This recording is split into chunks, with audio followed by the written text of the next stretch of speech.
Olá, alunos, tudo bem com vocês? Eu sou a professora Maria Auxiliadora Hanewinkel, do Departamento de Biorregulação do Instituto de Ciências da Saúde da UFBA. Nossa aula de hoje será sobre fisiologia da gestação, do parto e da lactação. Antes de iniciar a aula, eu gostaria de informá-los que essa videoaula está disponibilizada apenas para visualização pelos alunos matriculados no semestre online da UFBA, na disciplina ICS 021, Fisiologia 1.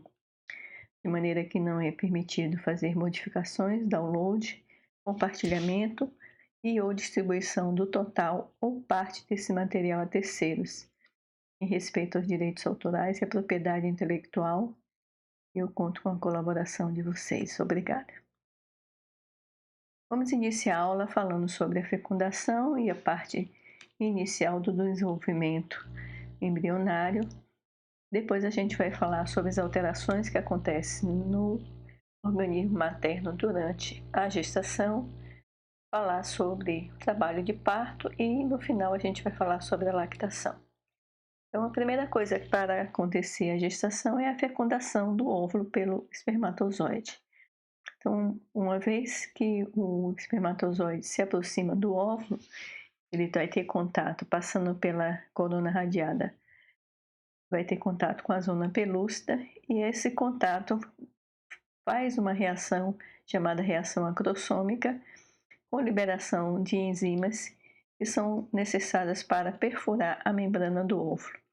Uma vez que a cabeça do espermatozoide encontra e penetra no óvulo, existe aí uma indução da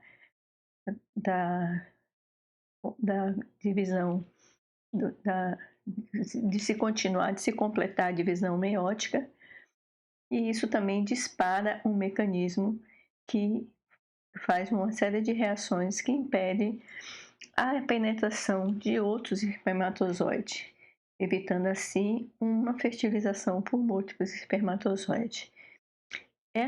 Com a entrada desse material genético do gameta masculino, ele vai se fundir com o material genético do gameta feminino e vai ser reconstituída aí a característica diploide da célula com 46 cromossomos.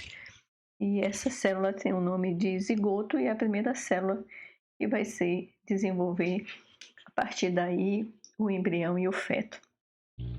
Uma característica que é bom sinalizar é que, uma vez dentro do órgão do aparelho reprodutor feminino, o espermatozoide tem uma viabilidade de 48 a 72 horas, enquanto o óvulo pode estar viável para a fecundação entre 24 a 48 horas, ampliando aí a possibilidade de fertilização desse óvulo. Após a sua fertilização, que acontece no terço distal da tuba uterina, esse óvulo vai sofrendo algumas alterações de mitoses sucessivas, a gente chama de clivagem, e a partir daí vai ser formado o blastocisto. Então a módula se desenvolve em blastocístole à medida que esse zigoto vai migrando através da trompa até chegar no seu local de implantação no corpo do útero. Então esse tempo de migração dura mais ou menos 7 a 8 dias antes dessa implantação acontecer. E nesse período, essas células vão sendo nutridas pelo líquido que está aí na cavidade uterina. É importante para que haja a implantação que as concentrações hormonais sejam adequadas, especialmente a concentração plasmática de progesterona. É muito importante para essa implantação. Essa progesterona é produzida pelo corpo lúteo após a ovulação, e a manutenção desse corpo lúteo é função importante aí de células que vão ser formadas aí na diferenciação dessa célula inicial que é o zigoto, na formação do blastocisto. Então, para que haja implantação, a gente divide para estudar a implantação em quatro divisões para a gente estudar: a eclosão, a aposição, a adesão e a invasão. Então, uma vez formado o blastocisto, ele vai se diferenciando, formando uma cavidade, separando aí as células em duas estruturas. Uma massa de célula externa, que é chamada de trofoblasto, é a camada externa desse blastocisto, célula externa, que vai formar a parte embrionária da placenta, e umas células que vão se juntando à massa de células interna, que é chamada de embrioblasto, que vai formar o embrião. Então, uma vez nessa cavidade, nessa etapa de formação, esse blastocisto vai perder a zona pelúcida, que a gente chama de eclusão, que esse é necessário para que essas células trofoblásticas possam tocar, né, para fazer o primeiro contato aqui com as células maternas do endotélio uterino, né, do epitélio uterino, que é o endotélio. E esse primeiro contato a gente chama de aposição. Então é preciso o primeiro contato e a partir daí vai ocorrer a adesão através de microvilosidades que são sendo formadas. Uma vez que essa etapa de adesão é concluída, vai acontecer rapidamente uma divisão, uma proliferação e divisão rapidamente dessas células trofoblastas, dos blastocistos, e essas células vão se diferenciar em duas camadas, uma camada mais interna, aqui em azul, que é chamada de citotrofoblasto, e essa camada mais externa, que é chamada de sincício trofoblasto. E vai se dividir amplamente e vai invadir a parede endometrial, atravessar esse epitélio e vai se infiltrando e invadindo o estroma. Essa parte externa aí dessa células trofoblastas, camada externa, chamada de sincício trofoblasto, é uma massa amorfa de células multinucleadas, sem uma delimitação muito específica, e vai invadindo até penetrar o estroma. E aí a gente completa aqui a implantação desse blastocisto. Acontece mais ou menos entre o 9º e o 10º dia da fertilização, da fecundação. Para que haja essa implantação adequada, é importante uma série de alterações hormonais, principalmente a progesterona secretada pelo corpo lúteo, para que haja mudanças específicas na parte, né, endometrial, na decídua, para que aconteça essa implantação. Uma outra característica importante dessas células do sincício trofoblasto é que elas produzem uma série de substâncias que são importantes para que essas células, né, esse embrião que está se formando aí não seja rejeitado por reações imunológicas. Então existe produção de fatores para neutralizar a resposta imune da mãe. Então são fatores imunossupressores que são produzidos. Além disso, ele também vai produzir um hormônio, que é a gonadotrofina coriônica, que é de fundamental importância para a primeira manutenção da produção de prolactina pelo corpo lúteo, que vai manter essa gestação até que a placenta possa produzir esses hormônios. Esse hormônio também é importante para o próprio desenvolvimento do trofoblasto e crescimento também da placenta.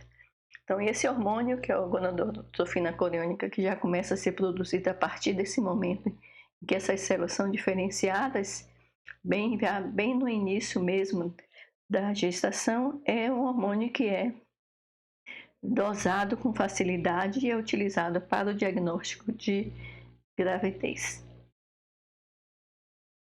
Uma vez que esse zigoto ou ovo é formado com uma primeira célula, a gente chama que é uma célula totipotente, ela pode daí derivar todos os tecidos e órgãos do nosso corpo.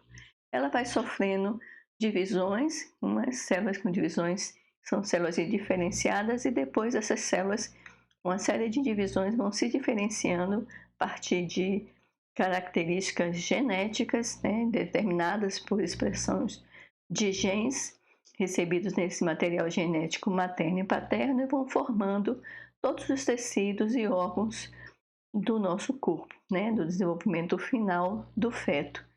Essa divisão, o estudo dessas divisões celulares, dessa fase embriogênica, é estudado por uma disciplina chamada de embriologia e que não vai ser foco da nossa aula de hoje. Então, vamos falar da gestação e as alterações que acontecem no organismo materno. Então, a gestação humana tem uma duração média de 280 dias e é mais ou menos 40 semanas, e esse tempo é contabilizado a partir do último dia da menstruação, porque é mais fácil determinar o último dia da menstruação do que o dia da ovulação. Então, do ponto de vista clínico, a gente começa a contar a partir do último dia o dia da última menstruação. A gente divide o período, né, da gestação em um período embrionário, porque o embrião é até a 8ª semana de vida intrauterina, e a partir da 8ª semana até o final da gestação, a gente chama esse produto da concepção de feto.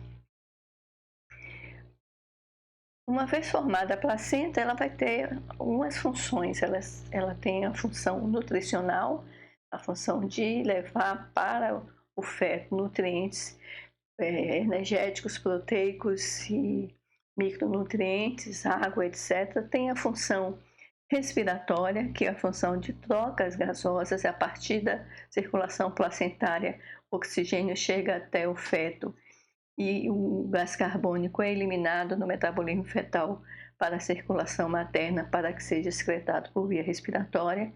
Os metabólitos também de excreção urinária produzidos pelo feto vão ser excretados por via renal da circulação materna. A placenta tem uma função endócrina muito definida, com vários hormônios sendo produzidos para a manutenção do crescimento e desenvolvimento normal da gestação. E a placenta também, de alguma maneira, oferece uma barreira feto-placentária. Apesar disso, existe possibilidade de alguns vírus atravessar essa barreira feto-placentária e causar infecção no feto. Uma infecção que é muito característica é a rubéola. Rubéola congênita pode ser prevenida com a vacinação da mulher em fase fértil. Com a carteira de vacinação completa, a rubéola congênita é facilmente prevenida. Nós vimos também recentemente a infecção pelo Zika vírus, também causando alterações importantes no desenvolvimento do sistema nervoso central. Então, essa barreira é uma barreira que também não é assim tão perfeita. Em relação às funções hormonais da placenta, a gente está mostrando nesse gráfico aqui 3 hormônios muito importantes e uma relação temporal ao longo da gestação, do primeiro dia ao último dia de gestação. E a gente observa aqui que o hormônio produzido no início da gestação, as primeiras semanas de gestação, é o hormônio produzido ali pelo sincício trofoblástico, que é a gonadotrofina coriônica humana, inclusive utilizado para diagnóstico de gestação, com uma sensibilidade muito alta, podendo ser dosado na urina ou no sangue. Esse hormônio de gonadotrofina coriônica humana tem uma função importante de manutenção do corpo lúteo para a produção de hormônios, principalmente progesterona, enquanto a placenta não está suficientemente dependente na produção desses hormônios. Além disso, esse hormônio também, no caso do feto masculino, é importante para a produção de testosterona pelos testículos e para o desenvolvimento aí da genitália masculina. Após a queda da gonadotrofina coriônica e a placenta começando a funcionar como um órgão endócrino, a gente observa rapidamente o aumento de estrógeno e progesterona, que são importantes para o crescimento e desenvolvimento do útero, da mama, A progesterona principalmente inibindo a contração uterina e estimulando os centros bulbares de respiração para aumentar a ventilação pulmonar, importante para a demanda de oxigênio aumentada nessa gestação. O aumento de estrógeno e progesterona também provoca uma diminuição dos níveis de FSH e LH por retroalimentação negativa. Então, a redução dessas gonadotrofinas impede a ovulação. Além disso, a progesterona também tem uma função de modificar o muco cervical do colo uterino para um muco mais espesso, o que contribui para evitar a passagem de bactérias, fungos e até de espermatozoide da vagina para o útero. Um outro hormônio que não está representado aqui, um dos hormônios, é o lactogênio placentário. Esse hormônio tem uma característica semelhante à estrutura da glicoproteína, que é o GH e a prolactina, e compartilha alguns dos efeitos desses dois hormônios. Na prolactina compartilha o efeito de desenvolvimento e crescimento das mamas, auxilia no desenvolvimento e crescimento da mama, preparando a mama durante a gestação para a lactação pós-parto. E o efeito anti-insulínico do GH faz com que haja uma redução da utilização de glicose pelo tecido materno, exceto o tecido neural, e com isso, o aumento da glicose sanguínea pode ser disponibilizada para o feto através da circulação feto-placentária. Então, as alterações fisiológicas que acontecem no corpo materno durante a gravidez são muitas alterações e profundas, no sentido de manter as necessidades orgânicas próprias desse complexo materno-fetal e também das necessidades do parto. Então, a gente vai ter algumas alterações no sistema cardiovascular, respiratório e vários sistemas que vão permitir o desenvolvimento normal e crescimento normal desse feto. As alterações inicialmente são devidas às alterações hormonais que acontecem a partir da fecundação, com produção e manutenção do corpo lúteo, quando após esse período e a placenta começa a transição entre a produção do corpo lúteo e da placenta, a gente passa para uma alteração também que depende de crescimento uterínico por alterações mecânicas que são impostas tanto na cavidade abdominal quanto na cavidade torácica pelo crescimento uterino. As principais modificações que nós vamos discutir aqui são as modificações que acontecem no sistema cardiovascular, no sistema respiratório, no sistema gastrointestinal. Vamos falar um pouco das alterações do metabolismo energético proteico e hidroeletrolítico e algumas alterações hematológicas.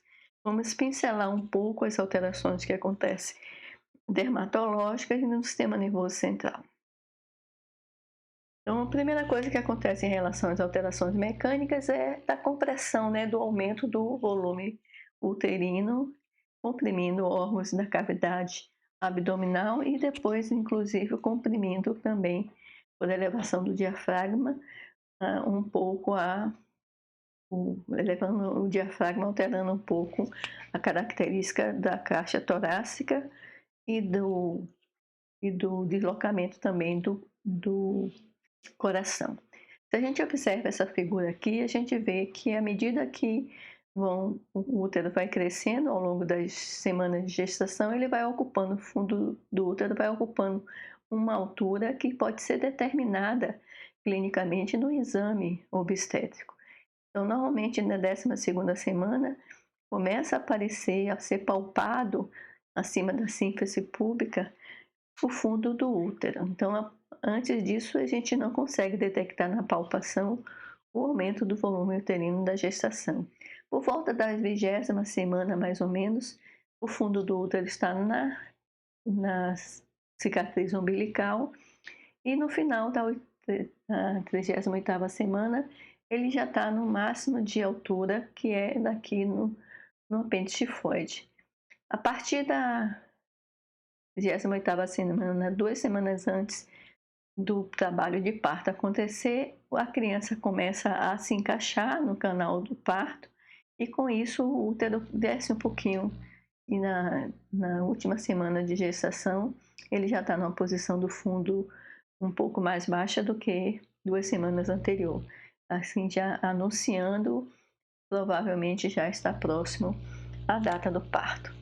Essa compressão do aumento do útero e além da projeção dessa cavidade do abdômen para frente e com uma diminuição do espessamento e às vezes até afastamento dos músculos retroabdominais, desequilibra completamente a estabilização do ponto de gravidade, alterando inclusive locomoção dessa mulher, como a gente vai ver aqui na aula. Então, a primeira coisa que acontece para a gente escrever o parelho, a alteração da caixa torácica, é que com o aumento do volume uterino, o diafragma vai sendo empurrado para cima e com isso a posição do coração também se modifica porque ele fica deitado. A face do ventrículo direito é apoiada no diafragma. Então a gente vai ter aqui mostrando em vermelho a mulher grávida e em azul a mulher não grávida. A gente observa que quando a mulher está grávida, existe um deslocamento para cima do diafragma, mais ou menos uns 4 centímetros. Com isso, também o coração é desviado para cima e a ponta mais voltada para a esquerda. E, ao mesmo tempo, para compensar essa elevação do diafragma, existe uma modificação de aumento dos diâmetros da caixa torácica, para compensar essa diminuição aqui do volume em relação à subida do diafragma com o útero gravídico. Essas alterações vão ser percebidas na ventilação. Em relação às alterações endócrinas, vamos falar primeiro da parte endócrina, uma série de hormônios são produzidos pela placenta.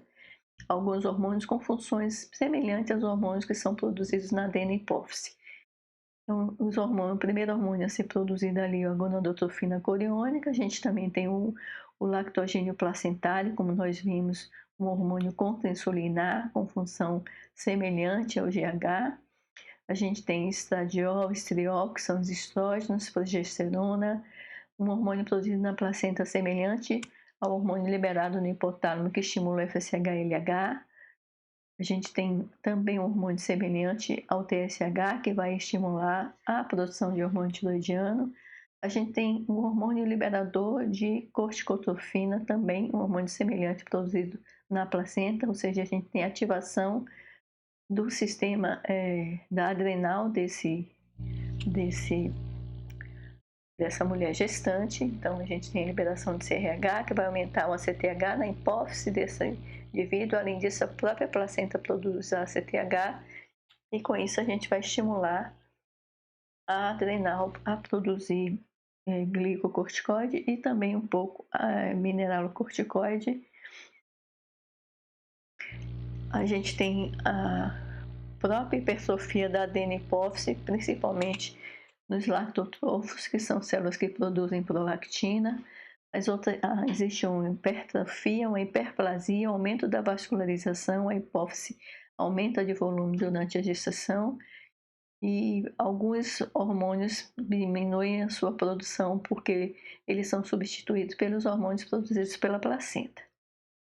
Uma outra alteração é a produção aumentada de ocitocina e também de vasopressina pelo hipotálamo. O núcleo supraóptico e paraventriculares aumenta a produção ao longo da gestação de ocitocina e também de vasopressina, e esses hormônios são liberados na corrente circulatória.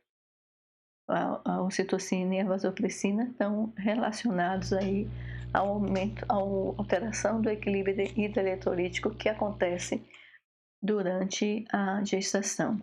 Existe uma modificação na osmolaridade e na percepção de sede e do bloqueio da liberação de vasopressina durante a gestação. A osmolaridade reduz e o indivíduo continua bebendo água, e como não é supresso a vasopressina, também existe uma concentração aumentada de vasopressina, e com isso existe uma retenção de água pelo rim. Então existe uma reabsorção de água e um aumento da ingestão de água, que não é corrigida quando a osmolaridade baixa. E isso faz com que a gente aumente o volume de água e consequentemente, vai aumentar o volume circulante, porque a gente também vai ter um aumento da absorção de sódio induzida pela aldosterona. Então, a gravidez, pelo aumento da ativação da liberação de glicocorticoides e com a liberação de outros hormônios contra-insulinares, é considerado um estado de hipercortisolismo e de resistência à insulina, e no sentido aí de aumentar a glicose sanguínea para disponibilizar para o metabolismo fetal, enquanto diminui o consumo, né, uma resistência ao tecido periférico, reduzindo a captação de glicose pelas células maternas, favorecendo a utilização de lipídios, no sentido de proteger aí a fonte mais importante de energia para o feto, que é a glicose. Além disso, as alterações que a gente observa por aumento de estradiol e também de progesterona, ativação do sistema renina-angiotensina-aldosterona. Então, o estradiol aumenta a produção de angiotensinogênio, que é convertido a angiotensina 1, depois a angiotensina 2 e o estímulo da produção de aldosterona. Então, o aumento da aldosterona com o aumento da vasopressina aumenta a absorção de água e a absorção de sódio, aumentando o volume circulante. Esse aumento do volume circulante vai ser extremamente importante para as adaptações cardiocirculatórias que a gente observa durante a gestação. Então, em relação a essas alterações cardiovasculares, a primeira coisa que vai acontecer, a alteração mais importante que acontece no sistema cardiovascular, é o aumento do débito cardíaco. O débito cardíaco é o fluxo de sangue que circula no sistema cardiovascular em um intervalo de tempo que a gente considera de 1 minuto. Então, esse volume de sangue por minuto, ou seja, é a unidade de fluxo sanguíneo, é determinado pelo volume de sangue que o coração bombeia para cada sístole, quanto de sangue o coração consegue bombear a cada sístole, multiplicado pelo número de sístole que acontece no minuto, ou seja, da frequência cardíaca. Então, quando eu multiplico o que eu chamo de débito sistólico, volume a cada sístole, vezes a quantidade de sístole que acontece por minuto, que é a frequência cardíaca, a gente tem um fluxo sanguíneo. Então, esse débito cardíaco aumentado vai ser utilizado para várias funções que são aumentadas durante a gestação, ou seja, a necessidade de fluxo sanguíneo aumentado para a nutrição do feto, para a perfusão renal, para que a gente possa fazer a excreção dos metabólitos produzidos pelo feto.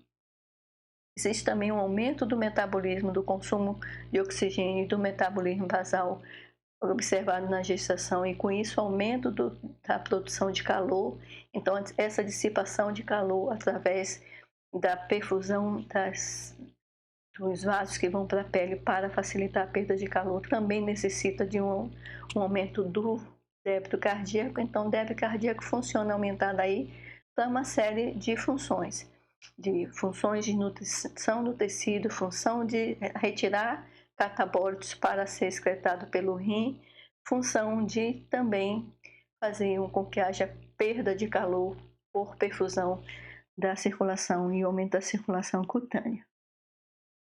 Esse aumento do volume, o débito cardíaco, vai acontecer por alguns fatores. O primeiro é o aumento do volume de sangue, o aumento do volume do líquido extracelular e, consequentemente, o aumento do volume sanguíneo que acontece durante a gestação. Esse aumento do volume sanguíneo tem relação aí com o aumento do mineralocorticoide e com o aumento da vasopressina, o aumento da ingestão de água também por alteração do miliar de percepção de sede.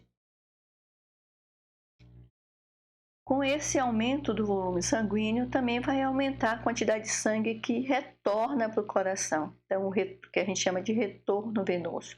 O retorno venoso, que a gente também chama de pré-carga, nós vamos ver isso no sistema cardiovascular, ou seja, a quantidade de sangue que chega ao coração antes da contração, antes da carga, a gente chama isso de pré-carga. Antes da contração, a gente chama isso de pré-carga. Então, a pré-carga, que tem uma relação muito grande com o retorno venoso, é extremamente importante para determinar o débito sistólico. Quanto maior a quantidade de sangue que retorna ao coração, maior a distensão da parede ventricular, e quanto maior a distensão da parede ventricular, maior é a interação das pontes de actina e miosina e maior tensão e contração. Ou seja, o coração foi feito para bombear quanto sangue chega a ele. Chegou muito sangue, contração mais forte, bombeia mais e vice-versa. Essa é uma lei que determina a regulação do débito cardíaco, que é chamada de lei de Frank-Starling. Nós vamos ver essa lei quando estudarmos a fisiologia cardiovascular. Nesse momento, interessa vocês observarem que quanto maior a quantidade de sangue que chega ao coração, maior a força com que esse coração vai bombear para que ele bombeie todo o sangue que chega a ele. Então, esse aumento do débito sistólico é um dos componentes para aumentar o débito cardíaco.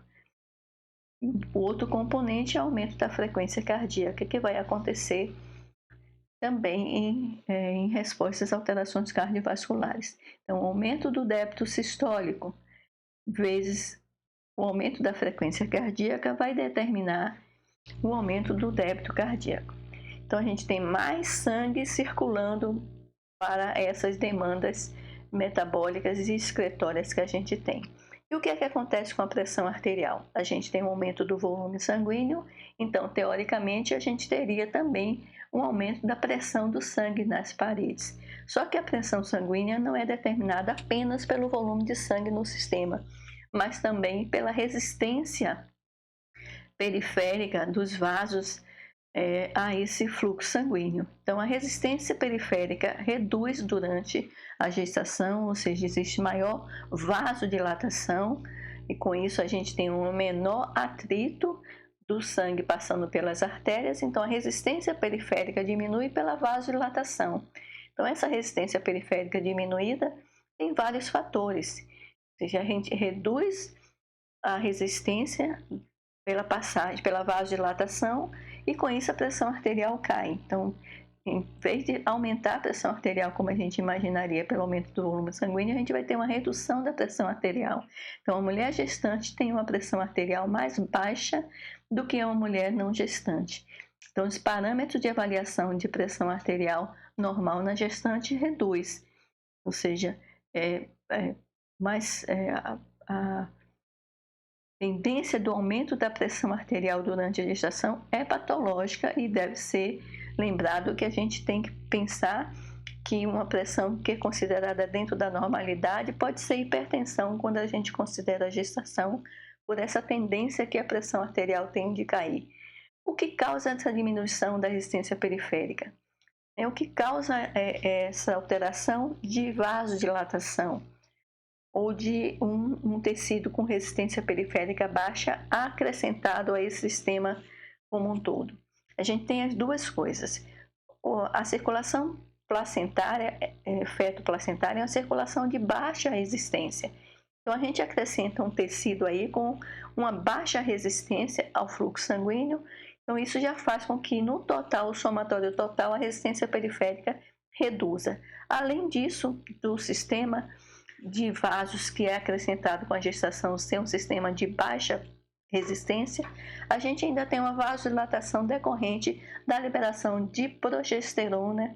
A progesterona faz uma vasodilatação, ou seja, um relaxamento do músculo liso com vasodilatação. Isso também acontece com o estrógeno. Além disso, a gente tem com essa alteração hormonal uma tendência a diminuir a vasoconstricção induzida pela angiotensina. Apesar do sistema renina-angiotensina estar aumentado para que haja aumento da reabsorção de sódio por conta da aldosterona, a angiotensina 2 liberada por essa ativação parece que não tem uma eficiência tão grande nos vasos por conta da presença do estrógeno e progesterona. Então, uma diminuição dessa resposta de angiotensina 2 faz com que o vaso fique um pouco mais dilatado. E com isso a gente tem uma redução da pressão arterial, principalmente a pressão arterial, pressão sanguínea diastólica, que é a que mais está relacionada com a resistência periférica.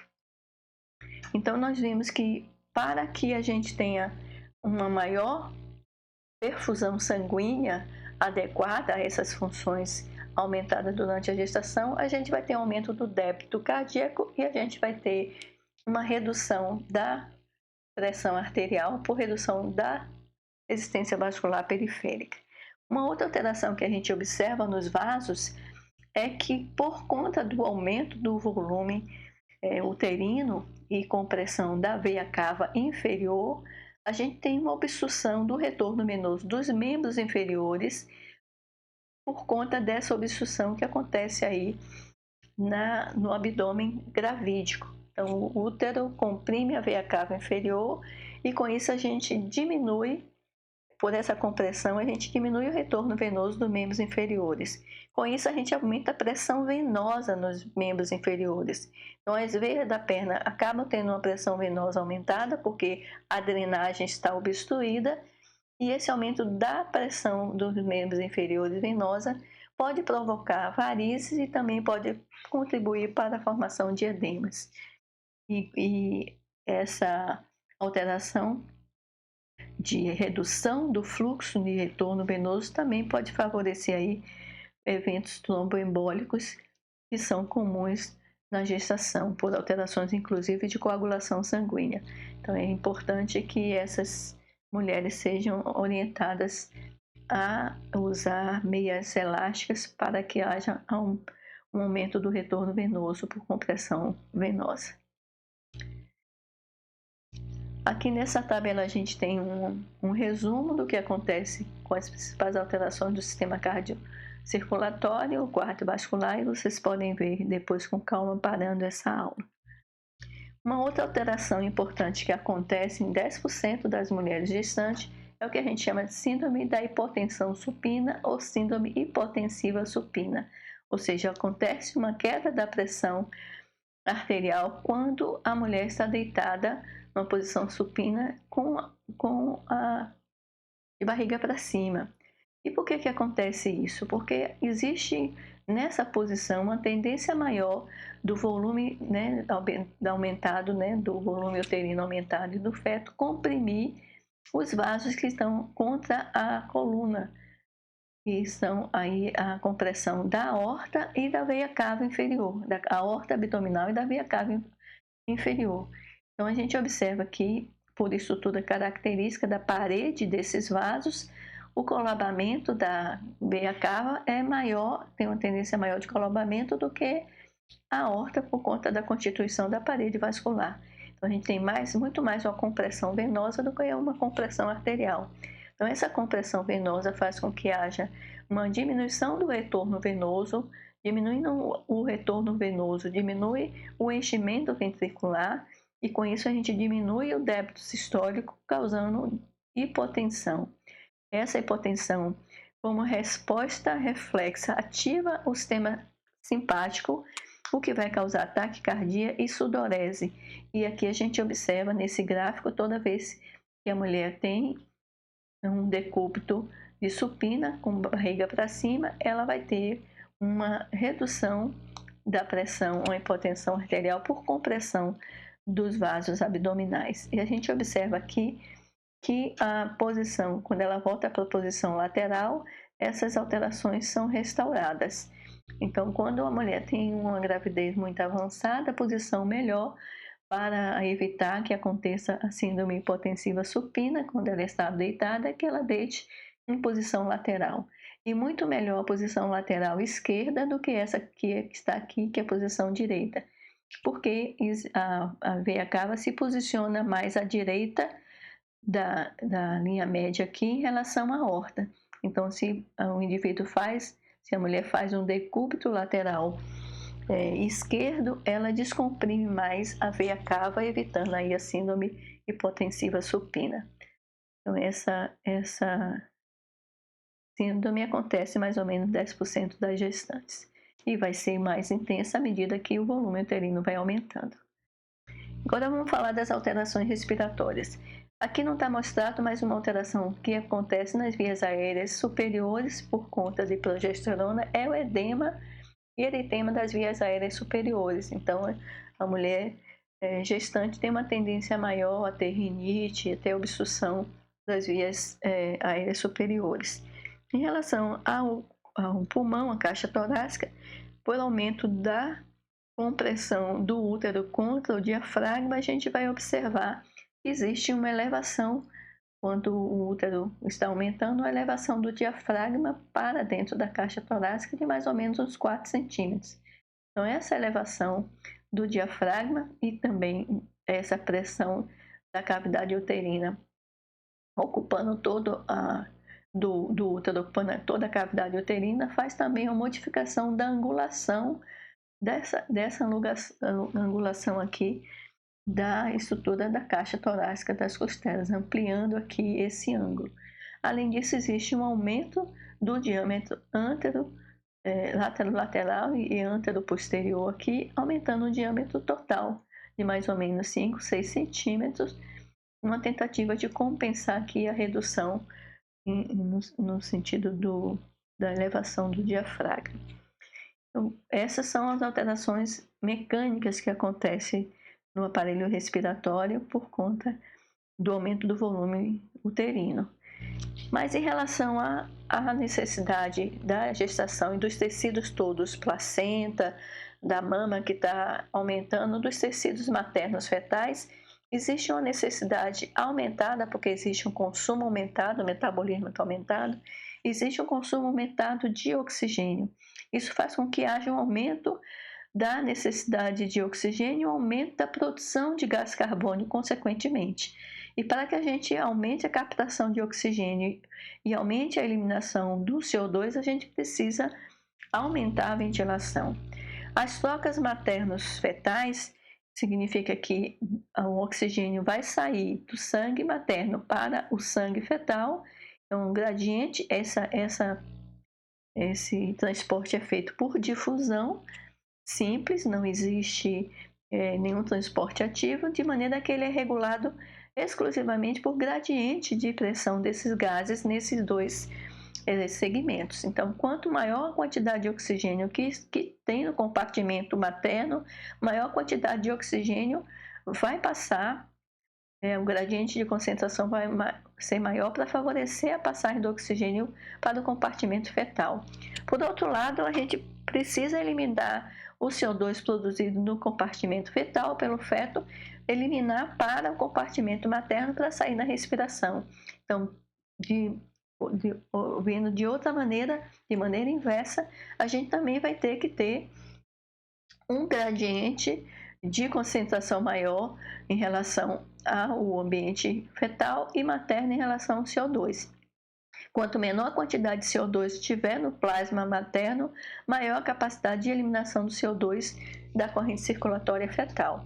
Então, essas alterações de gradiente de pressão que são necessárias faz com que a gente tenha que aumentar a ventilação para aumentar a pressão parcial de oxigênio e aumentar a ventilação para eliminar mais CO2. O aumento da ventilação vai aumentar a pressão de oxigênio, vai diminuir a pressão de gás carbônico, o que favorece aí as trocas materno-fetais. E a gente vai aumentar essa ventilação aumentando o volume corrente.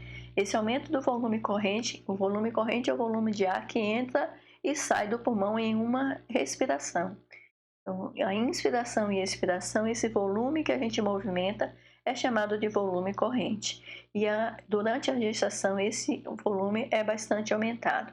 É aumentado primeiro porque existe uma dilatação do brônquio, músculo liso, assim como o músculo liso do vaso sanguíneo relaxado pela progesterona, músculo liso também dos brônquios é relaxado. Então, a gente reduz a resistência à passagem do fluxo aéreo. Então, mais dilatado o brônquio, mais ventilação acontece alveolar. Então, a gente aumenta o volume corrente, a gente aumenta muito pouco a frequência respiratória, ela é mantida, de maneira que a gente vai aumentar a ventilação minuto, ou seja, a quantidade total de ar que chega até o alvéolo para ventilar, é aumentada principalmente pelo aumento do volume de ar que entra e não pelo aumento da frequência respiratória. Esse aumento do volume corrente também é induzido pelo aumento a progesterona tem um efeito estimulatório nos centros respiratórios bulbares, aumentando a amplitude da contração dos músculos inspiratórios, fazendo com que a gente tenha um aumento do volume da ventilação, aumento do volume minuto. Esse aumento da ventilação vai fazer com que a gente possa captar mais oxigênio e eliminar mais gás carbônico, o que é necessário para gradiente de concentração de trocas entre mãe e feto. Então, o que é que acontece com esse aumento da ventilação? Aumenta a pressão parcial de oxigênio, diminui a pressão parcial de gás carbônico. Isso é importante para as trocas materno-fetais, extremamente importante, mas por outro lado, a gente eliminando mais CO2, a gente está eliminando um gás que é ácido. Então, quando a gente tem perda de ácido, a gente faz uma alteração de pH e é levado para a alcalose. Então, a alcalose determinada por perda de gás volátil, que é o gás carbônico ácido, essa perda de ácido volátil, a gente chama isso de alcalose respiratória. A alcalose respiratória tende a aumentar o pH tende a ficar alcalino e para compensar essa alcalose respiratória, vai ser uma alcalose respiratória leve, a gente vai ter um aumento da perda renal de bicarbonato. O rim tenta compensar a alcalose respiratória diminuindo a reabsorção de bicarbonato, aumentando a eliminação de bicarbonato. Então, o que é que a gente observa na mulher gestante é uma concentração de bicarbonato plasmático menor do que numa situação fora da gestação. Isso aí é uma resposta à tentativa de correção renal da alcalose respiratória. E essa redução da concentração de bicarbonato vai ser importante para um outro componente da respiração, que é o transporte dos gases e a liberação desse oxigênio para o tecido. Então, a gente vai observar que existe uma modificação da ligação do oxigênio com a hemoglobina. Mas antes de falar da curva de dissociação de oxigênio e hemoglobina, eu quero mostrar aqui só para vocês avaliarem o que acontece com os volumes e as capacidades respiratórias. Vocês vão ver isso com mais detalhe na aula de fisiologia respiratória, mas só para a gente comparar aqui uma mulher antes, não gestante, e uma mulher gestante, a gente já observa aqui em azul e verde é o volume expiratório, aqui para baixo mostra expiração, para cima inspiração. Então, a capacidade inspiratória é mantida e às vezes ampliada, mas a capacidade expiratória e o volume de ar que permanece no pulmão depois de uma respiração normal é reduzido. Essa é uma das principais alterações que acontece na gestação. Mas a gente não tem uma redução da capacidade inspiratória, a gente tem até um aumento, de maneira que a capacidade pulmonar total e a capacidade vital não muda nada. Então a gente tem uma prova de espirometria que não vai ser muito alterada aí por conta da adaptação que a gente tem do crescimento da caixa torácica, compensando a elevação do diafragma. Então, o aumento do consumo de oxigênio pelos tecidos, todos que estão aumentando o seu trabalho, inclusive os tecidos fetais, vai fazer com que a gente tenha uma necessidade maior de liberar oxigênio para esse tecido. E essa facilidade maior que a hemoglobina tem de liberar o oxigênio para o tecido periférico é principalmente pela redução do bicarbonato, que é da compensação renal. Então, esse aumento do consumo vai levar também a que a hemoglobina libere mais facilmente. A curva se modifica, a curva que a gente chama de curva de dissociação de oxigênio e hemoglobina, se modifica deslocando para a direita. O deslocamento da curva para a direita significa que tem uma maior facilidade de liberação do oxigênio pela hemoglobina. Então, a oferta de oxigênio para o tecido fica maior, porque a tendência da redução do bicarbonato plasmático faz com que a hemoglobina libere mais facilmente seu oxigênio. E esse gráfico daqui, que a gente é clássico de fisiologia respiratória, a gente mostra a percentual de oxigênio ligado à hemoglobina, ou seja, a saturação de oxigênio pela hemoglobina. A hemoglobina é a proteína carreadora de oxigênio que está presente dentro das hemácias. É o principal determinante do transporte de oxigênio no plasma, é a hemoglobina. E aqui a gente está relacionando ela com a quantidade de oxigênio disponível para se ligar a ela, ou seja, a pressão parcial de oxigênio no tecido que está disponível para se ligar à hemoglobina. Então, quando a gente fala de oxigênio, a gente não fala de concentração, a gente fala de pressão. É mais fácil a gente raciocinar falando de pressão parcial do gás. Se a gente observar aqui a curva do meio, é a curva que a gente considera dentro da normalidade, em condições de normalidade. E a gente sempre usa um ponto aqui do eixo do Y para fazer uma comparação e determinar o valor do eixo do X, que aqui seria a pressão de oxigênio. Então, considerando aqui para estudar mais facilmente, a gente sempre considera a P50, ou seja, o valor da pressão de oxigênio em que 50% da hemoglobina está saturada. Se a gente observar nesse gráfico daqui, em situação de normalidade, quando eu tenho 25 milímetros de mercúrio de oxigênio no tecido, eu tenho liberação de metade do oxigênio, ou seja, eu tenho 50% ligado e 50% desligado. Quando essa curva se desvia para a direita, significa que para a mesma saturação de 50, eu vou precisar de uma quantidade maior de oxigênio, porque eu estou deslocando o eixo do Y, o eixo do X para a direita. Eu estou aumentando o valor do oxigênio, desviando a curva para a direita. Isso significa que a afinidade é menor, eu preciso de mais oxigênio para ligar, ou seja, eu tenho uma afinidade menor do oxigênio da hemoglobina pelo oxigênio. Em outras palavras, eu posso dizer que a hemoglobina se desprende mais facilmente do oxigênio, ou seja, ela oferta mais oxigênio para o tecido. Isso é essencial numa situação em que eu tenho um aumento do consumo de oxigênio. Então, o desvio da curva de dissociação de oxigênio da hemoglobina para a direita vai favorecer com que eu tenha uma oferta maior de oxigênio para os tecidos. Além de eu levar mais oxigênio, porque eu aumento o número de hemácias, eu aumento o fluxo sanguíneo por débito cardíaco, eu ainda vou ter essa hemoglobina com uma afinidade menor, se desprendendo mais facilmente do oxigênio, liberando mais facilmente esse oxigênio para os tecidos periféricos. E a curva aqui em azul eu mostrei para considerando o mesmo ponto, fixando o ponto do valor do X e olhando para o eixo do Y, eu posso ver que essa afinidade está menor ainda, é menor ainda quando se desvia para a direita. E eu posso ver se numa situação em que eu tenho 25 milímetros de mercúrio de oxigênio, para uma situação de normalidade, eu teria 50% ligada. Quando eu tenho um desvio para a direita, eu procuro aqui o valor do Y em 25 de pressão parcial de oxigênio e vou encontrar um valor abaixo de 25, ou seja, muito abaixo de 50.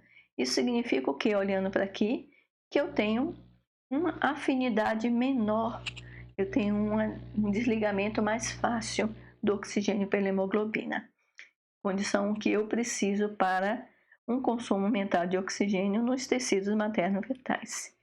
Aqui tem aqui mostra uma tabela mostrando as alterações e o percentual de variação que acontece durante a gestação. Vocês podem olhar em detalhe mais tarde, quando vocês pararem aí nesse slide para avaliar.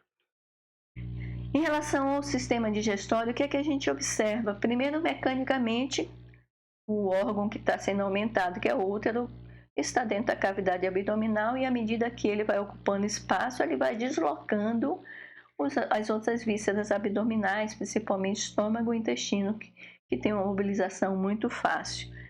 E com isso a gente vai ter algumas alterações de compressão e algumas alterações que são funcionais. A progesterona relaxa o músculo liso e o trato gastrointestinal é músculo liso. Então a gente vai ter alteração de motricidade por conta desse efeito aí, tanto compressivo quanto efeito funcional de aumento de progesterona e relaxamento do músculo liso do trato gastrointestinal.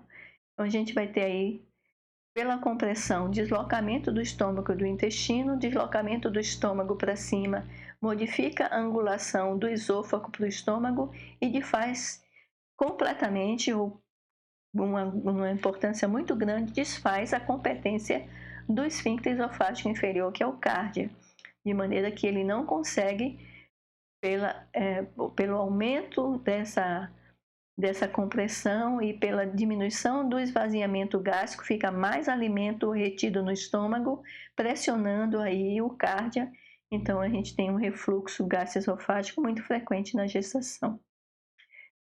Essa alteração, além de compressão, é relaxamento da musculatura lisa pela progesterona, e com isso a gente vai ter retardo do esvaziamento gástrico com o ângulo do esôfago com o estômago sendo desfeito, a gente vai ter refluxo gastroesofágico. O retardo do esvaziamento do intestino também, pelo relaxamento da musculatura lisa, pode também provocar uma obstipação que pode observar nessas mulheres gestantes. A placenta tem aquele série de hormônios que eu falei, mas a placenta também produz um hormônio que é o hormônio mais importante para estimular a produção de ácido clorídrico, que é a gastrina. Então, a gastrina placentária aumenta a produção de ácido clorídrico durante a gestação. Esse aumento do ácido clorídrico, com o refluxo do esôfago, pode fazer aí uma alteração inclusive de esofagite. Além disso, a gente produz um hormônio logo no início da gestação, a gente viu nos primeiros 3 meses, uma produção alta de gonadotropina coriônica, que é responsável pelas náuseas e eventualmente também por vômitos que acontecem no início da gestação. Juntando todos esses efeitos mecânicos e funcionais, a gente tem como sintomas comuns na gestação, em relação ao sistema digestório, o aumento da pirose ou queimação retroesternal por conta do ácido, eructação, esofagite, uma lesão da mucosa esofágica, e a compressão do útero no colo, né? O útero pode comprimir o colo, além do relaxamento do músculo liso, pode causar retardo do peristaltismo e com isso a gente tem um efeito de obstipação. Alterações metabólicas energético-proteicas são importantes para a manutenção da demanda nutricional fetal. E o feto precisa principalmente de aminoácidos para seu desenvolvimento tecidual, de proliferação e divisão celular e crescimento dos tecidos, e formação dos tecidos, mas precisa também de material energético, que é a glicose, o principal substrato energético para o metabolismo fetal. Então a gente com isso vai priorizar no metabolismo energético materno a utilização de ácidos graxos, para que a gente tenha a utilização de glicose e aminoácidos poupados para o metabolismo fetal. Isso vai criar uma série de alterações de hormônios que vão priorizar a lipólise materna com a diminuição da utilização periférica de glicose e aminoácidos para que sejam utilizados no metabolismo fetal. Então, como no metabolismo glicídico, o principal substrato energético do feto é a glicose, todo o metabolismo vai ser no sentido de preservar essa molécula para esse metabolismo fetal. Então, a glicemia vai tender a ser desviada, a glicose vai tender a ser desviada para o feto, com redução da glicose materna, principalmente durante o jejum. Quando a gente tem uma ingestão alimentar, a gente tende a aumentar a produção de insulina, né? A insulina é estimulada pelo aumento da glicose. A mulher grávida, ela tem um aumento da glicose pós-prandial e com isso ela tem um aumento da insulina por hipertrofia de células beta. Esse aumento da glicemia, da glicose no período pós-prandial, por outro lado, ela tem uma redução da glicemia no período de jejum. Essa redução da glicemia no período de jejum reduz de 10 a 20% o valor da normalidade, é em consequência do consumo excessivo dessa glicose pelos tecidos fetais. Então, durante o jejum, essa glicose vai sendo transferida da circulação materna para a circulação fetal. Então, a característica da alteração que a gente vê na glicemia da mulher grávida é hipoglicemia. Não digo hipoglicemia, redução da glicemia em 10 a 20% do valor normal na gestação. Por outro lado, a prova de dosagem da glicose pós-prandial, a gente vai ter um aumento da glicose pós-prandial, mostrando aí uma alteração do metabolismo glicídico e que em algumas situações pode favorecer a resistência à insulina e o diabetes gestacional, principalmente por liberação de hormônios que são contra-insulinários, determinando aí uma diminuição da captação de glicose pelo tecido muscular e pelo tecido adiposo da mãe, para que a gente tenha aí uma disponibilização para o feto. Então, durante a gestação existe uma tendência para fazer uma resistência à insulina e a tendência para diabetes gestacional. Um dos aspectos também é que a insulina é metabolizada pela placenta, então o aumento desse tecido que é a placenta pode favorecer aí uma degradação maior da insulina, ainda fazendo com que haja diminuição da insulina em relação aos hormônios contra-insulinários. Então a gente tem uma tendência para preservar a glicose para o feto e também para o tecido nervoso materno. O metabolismo lipídico da mãe vai tender a ser desviado para o metabolismo energético de catabolismo lipídico.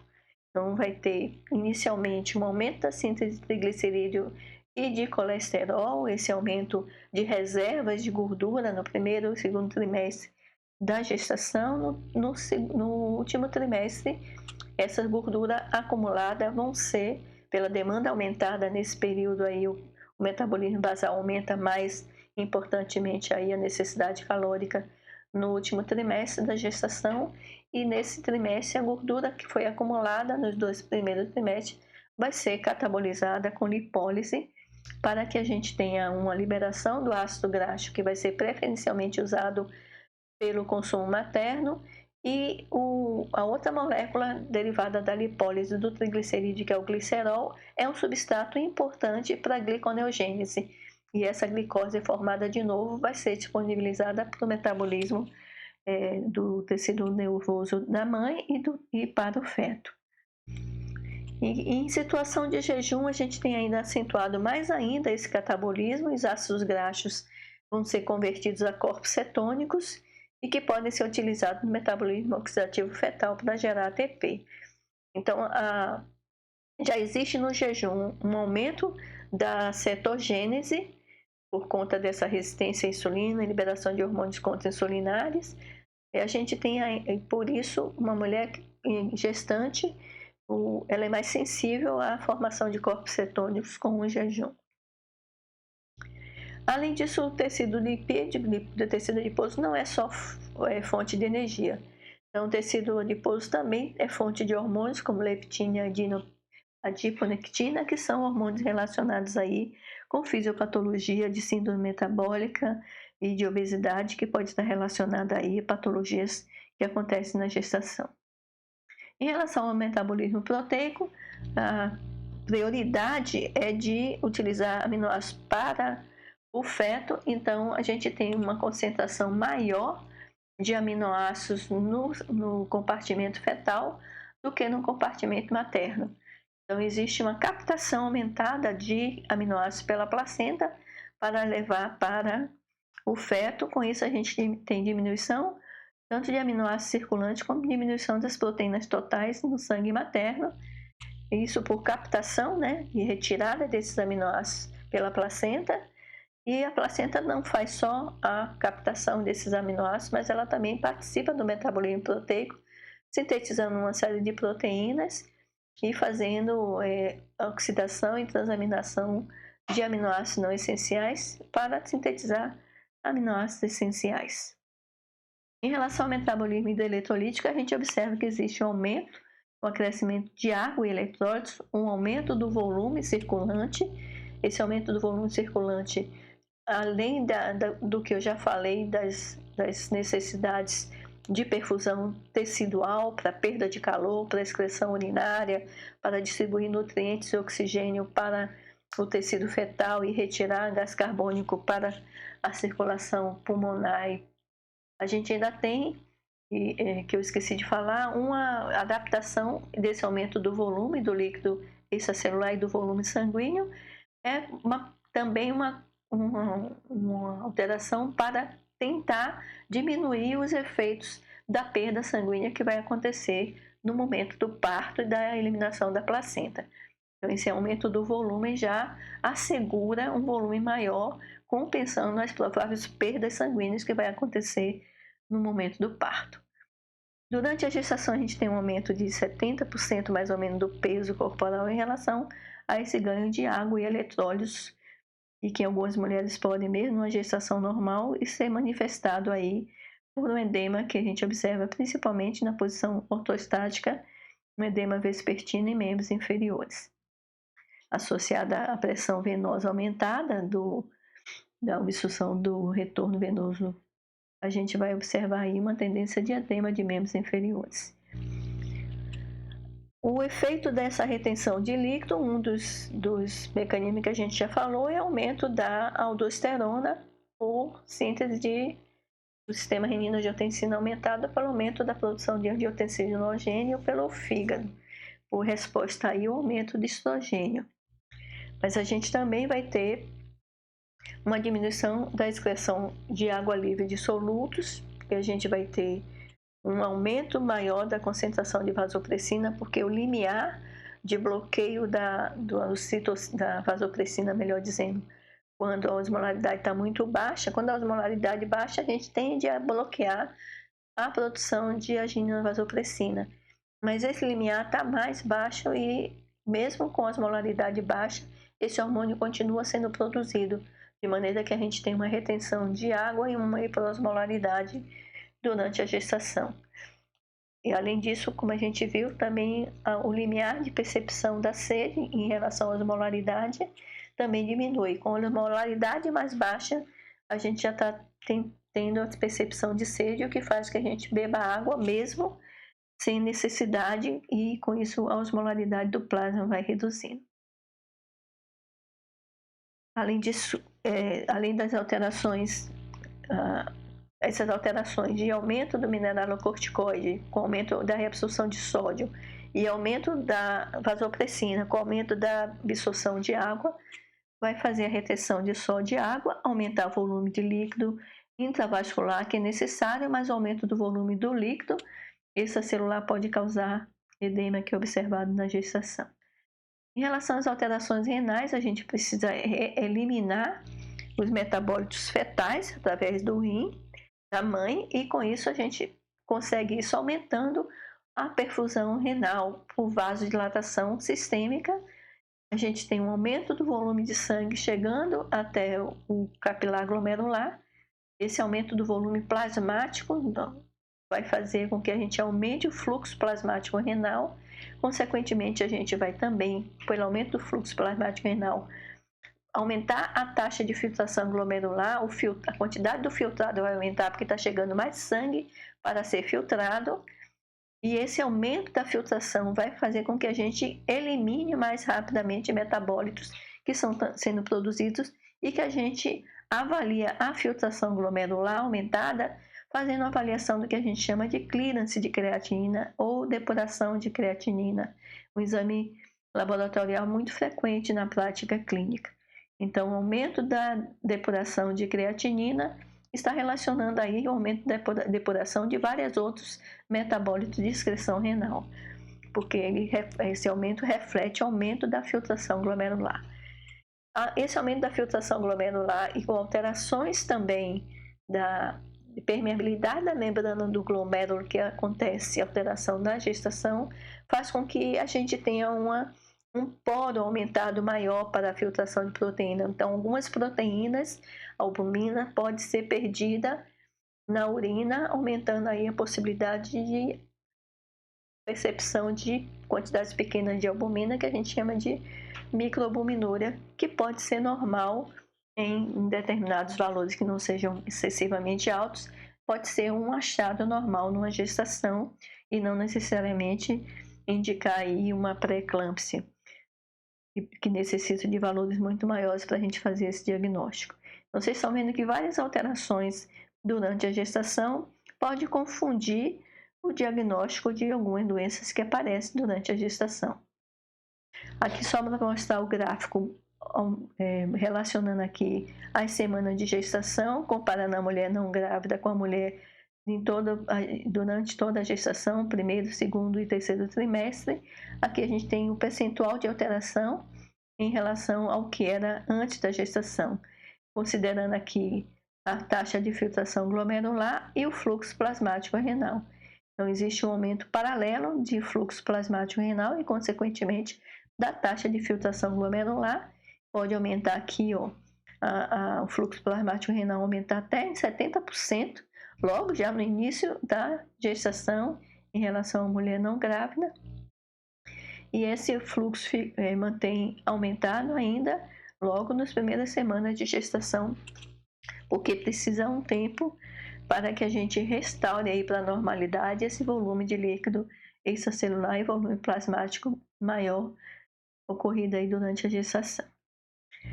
Esse aumento desse volume circulante também vai favorecer aí com que a gente tenha um reflexo menor, um comprometimento menor das perdas sanguíneas que aparecem durante que é consequência do trabalho de parto. Em relação à alteração das vias urinárias, nós vimos as alterações renais. Em relação às vias urinárias, também o sistema pielocalicial e os ureteres podem sofrer alterações por compressão.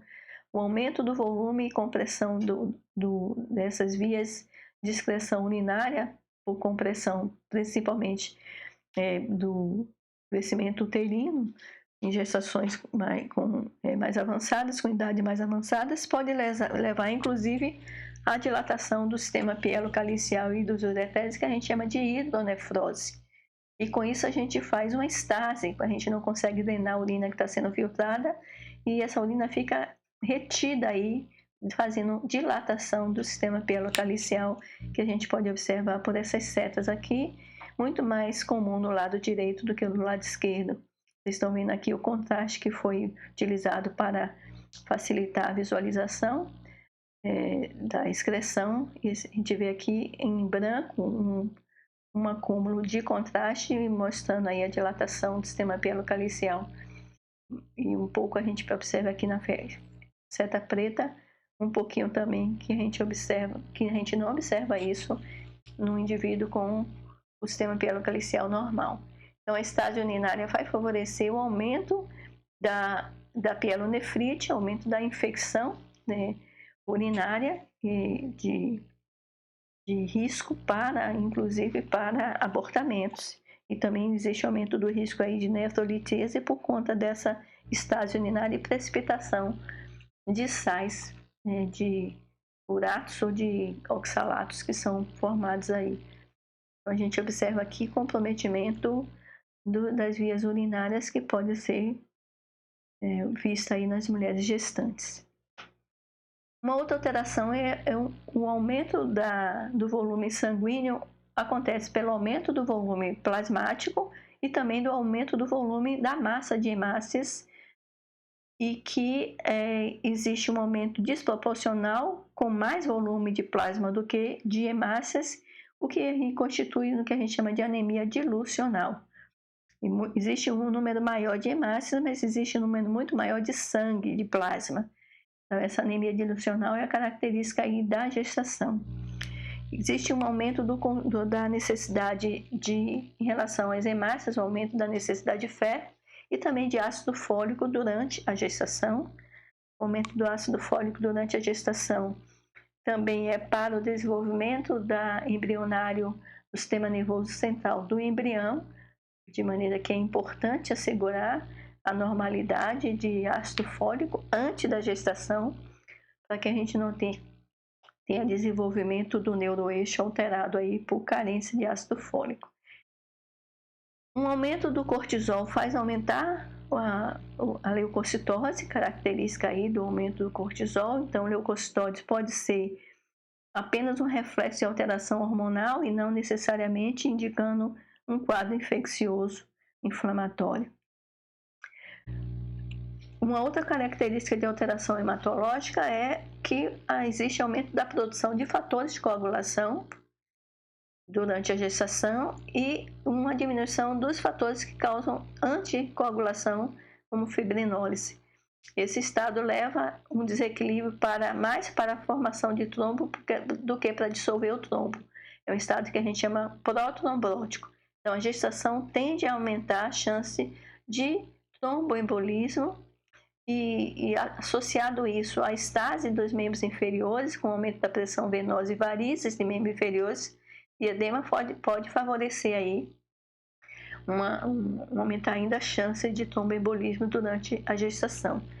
Então, é preciso prestar atenção a essa condição, fazendo com que haja utilização de compressão com meias elásticas para evitar aumento da pressão venosa e estase venosa em membros inferiores e, em alguns casos, inclusive, utilização de medicamentos anticoagulantes. Aqui nesse gráfico a gente mostra claramente o que acontece em relação aos valores pré-gestacionais, a variação em percentual do volume de sangue total, do volume de plasma e do volume das células das hemácias, que é a célula de maior volume de quantidade no sangue total. Então, a gente tem aqui em azul um aumento do tempo 0 até 40 semanas de gestação, um aumento do volume de sangue que a gente observa. A gente observa um volume de plasma aumentado maior do que paralelo ao aumento do volume, mas a gente tem um aumento aqui de hemácias um pouco menor. Então, essa desproporção entre o aumento do volume plasmático e o aumento das células vermelhas faz com que a gente tenha, durante a gestação, a percepção de uma anemia chamada anemia dilucional. E a gente tem aqui a correção dessa alteração com as semanas lá do puerpério. Claro que essa anemia pode ser fisiológica, mas a gente pode também ter anemia carencial aí por alteração da oferta e da demanda de ferro e ácido fólico, por exemplo. Em relação à alteração locomotora de postura do aparelho osteomuscular, a gente tem um aumento do útero, ela desloca o centro de gravidade da mulher para frente, e com isso a gente tem uma tendência a acentuar a curvatura da coluna lombar, e a gente faz uma hiperlordose. Um aumento da mama faz também com que os ombros sejam caídos para frente, acentuando aqui a cifose. Essas alterações podem levar a queixas de dores da coluna nessa gestante. E por deslocar o centro gravitacional, ela vai aumentar a base de sustentação, ou seja, as pernas vão ficar mais afastadas no momento em que essa mulher está se locomovendo ou mesmo em pé, o que, quando ela se locomove, dá uma característica de uma marcha semelhante à marcha de pato, né? E por isso chamado marcha anserina. A mulher anda aparecendo a pata. E existe também um deslocamento aqui, inclusive da cintura, né? E pélvica, da angulação. Por um lado, a gente tem um aumento da musculatura por conta do sobrepeso. A musculatura dos membros inferiores é fortalecida, mas a gente tem uma alteração aqui osteomuscular dos segmentos superiores. E ainda em relação ao músculo esquelético, a gente pode observar com o aumento de alguns hormônios, relaxina e outros hormônios que favorecem a mobilidade aumentada das articulações sacroiliacas, sacrococcígenas e púbicas. Essa mobilidade aumentada com o relaxamento e afrouxamento dos músculos da pelvis favorecem a passagem do bebê no trabalho de parto. Então, vocês estão observando aqui que mesmo antes do trabalho de parto, a gente já tem um afastamento aqui da articulação púbica, a gente tem um afastamento aqui dos ligamentos e mobilidade aumentada das articulações sacroiliacas e sacrococcígenas, aumentando aí a possibilidade, né, facilitando aí a possibilidade do trabalho de parto pélvico aí nessa mulher. Em relação às alterações dermatológicas, ela acontece por alterações hormonais, mais importantemente por aumento de estrogênio, progesterona e o hormônio melanoestimulante, alfa-MSH. Esse hormônio aumenta a produção, os melanócitos, a produção de melanina, o que pode dar alteração na coloração da pele, e a gente chama de melasma ou cloasma gravídico, alteração que acontece na pele da face. A gente está mostrando aí na testa, mas aparece também em regiões malares. A gente tem um aumento da pigmentação mamária na auréola mamária, então a gente está vendo aqui um aumento da coloração, inclusive ampliando, além da auréola primária, um aumento ainda que a gente chama de pigmentação secundária no final da gestação. Essas alterações também podem ser percebidas numa linha que divide o abdômen e que nessa coloração escura é chamada de linha negra, e também pode acontecer e é um sinal de probabilidade de gestação, e acontece mais na parte inferior do que na parte, fica mais escura a parte inferior do que a parte superior. Inclusive a cicatriz umbilical também pode ficar mais escura, representando aí um dos sinais clínicos que são observados no exame clínico obstétrico. Existe aqui uma tabela mostrando o acúmulo de peso em relação aos tecidos fetais e os tecidos maternos.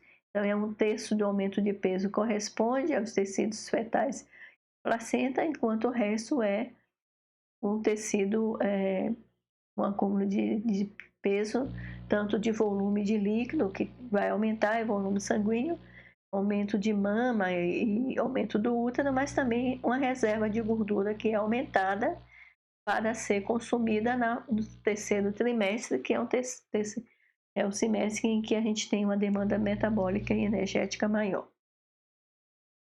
Em relação ao sistema nervoso central, a gente tem alterações relativamente pequenas e geralmente muito sutis. Uma alteração que a gente observa é o aumento da liberação de endorfinas, e é percebida pelos anestesistas porque eles usam uma quantidade menor de anestésicos, a necessidade de drogas analgésicas, né, numa analgesia do parto. Eles observam que existe uma necessidade menor, configurando aí uma situação em que existe aumento dos próprios hormônios, que são hormônios indutores da diminuição da percepção de dor, que são as endorfinas.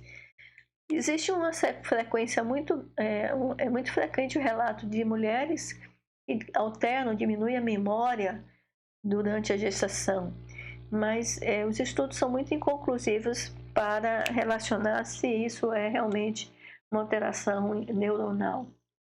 Uma outra alteração que acontece é a alteração do sono e, mais importantemente, despertar frequente pela dificuldade de um posicionamento e de um conforto por conta do aumento do volume do útero do abdominal, principalmente se a mulher tenta dormir em uma posição supina. Ela não consegue por conta daquelas alterações de compressão que a gente viu dos vasos abdominais pelo útero. Ela vai sempre procurar uma situação mais confortável. Então, é comum que elas tenham uma alteração da qualidade do sono, principalmente nos estágios mais avançados da gestação.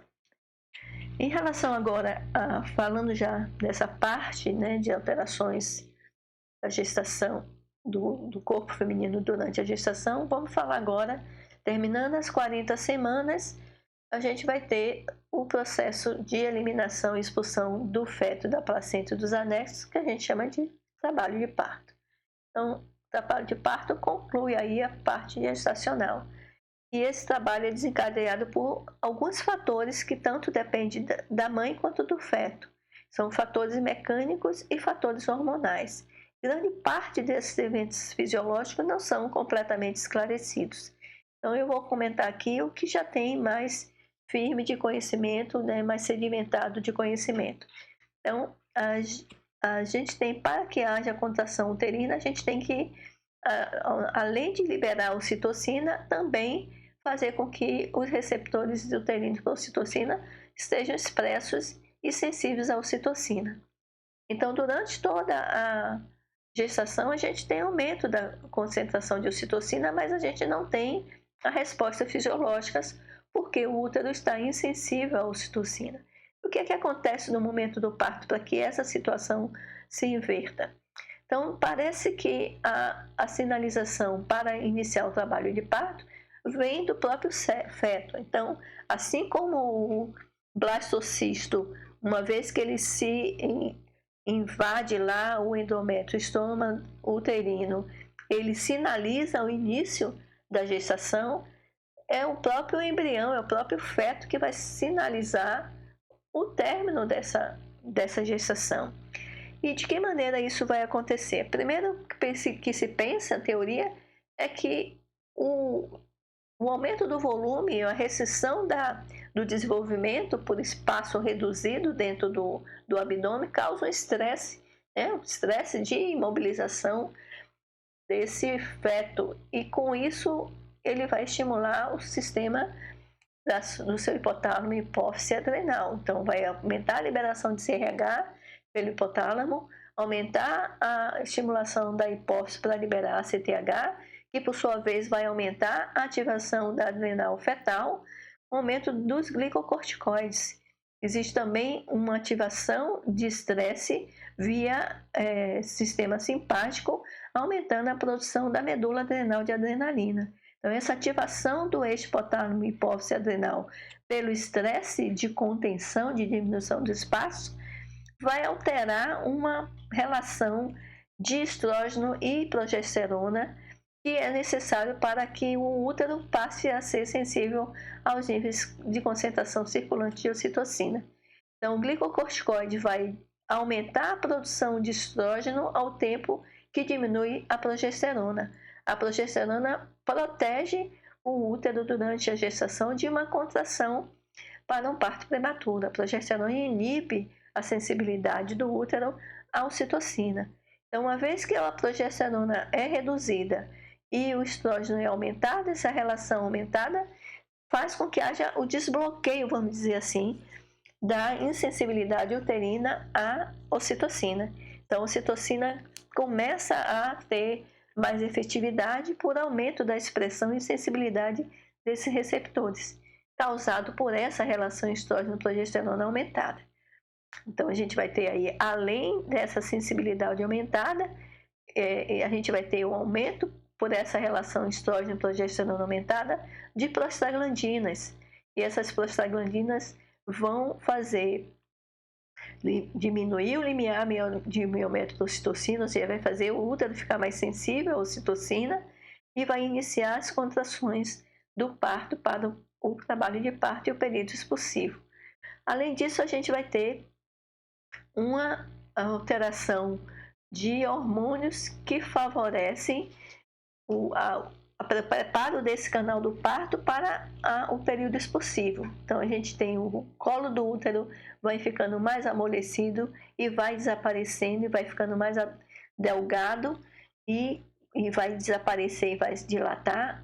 Além disso, a gente tem os ligamentos pélvicos do períneo também se mobilizando e se relaxando, se afrouxando para que a gente tenha uma ampliação aí do canal do parto, e isso tudo desencadeando o período expulsivo. Esses são os fatores que a gente conhece. Claro que existem vários outros fatores que não estão relacionados e que são provavelmente reconhecidos e compreendidos. Mas, em última instância, a gente primeiro tem que ativar o sistema renina-angiotensina, o sistema CRH, CTH, cortisol da adrenal fetal, pelo estímulo também simpático, aumentar a adrenalina, e esse aumento vai desencadear uma alteração da relação estrógeno-progesterona, que vai facilitar a ação da ocitocina. Além disso, a adrenalina e principalmente o cortisol, o glicocorticoide, é importantíssimo para a maturação pulmonar fetal, preparando aí o feto para a sua vida extrauterina, onde ele vai fazer suas trocas gasosas utilizando o seu pulmão. Então, a produção da surfactante, que é uma substância extremamente importante para diminuir a tensão superficial da molécula de água e manter os alvéolos abertos.